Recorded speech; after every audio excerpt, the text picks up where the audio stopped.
could even call it culture, is based in racism.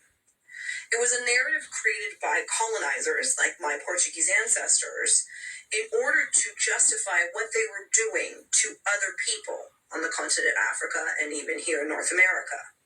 And the narrative was that we white people were better than all other races.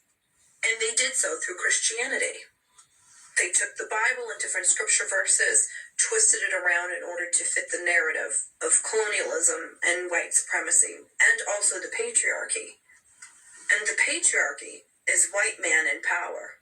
White supremacy is white man in power. Colonialism is white man in power.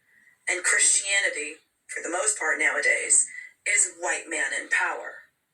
There are historical references and proof where the Catholic Church actually said to enslave an African was to save their soul. The kidnapped and enslaved Africans that were here in North America were preached different scripture verses than were actually in the Bible. And that's why they weren't allowed to read.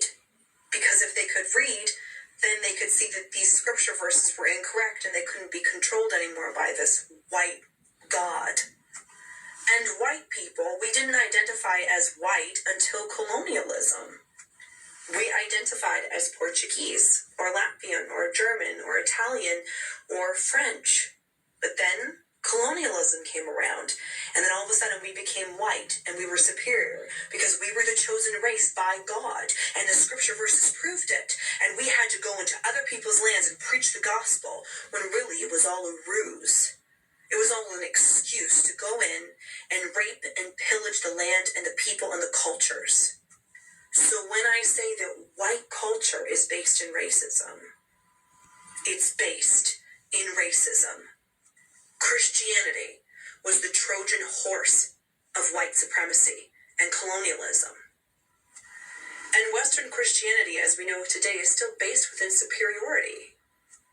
All Christians think that they're better than everybody else. I grew up in it. I'm very familiar with the culture. And it's part of the problem. There's a reason why most of Trump's supporters are Christians. It's because they don't even realize that the conditioning of colonialism and Christianity and the patriarchy is so deeply embedded within them and their identity that they don't even see the truth. Christianity is based in superiority, in white superiority, in white culture, which is all based in racism.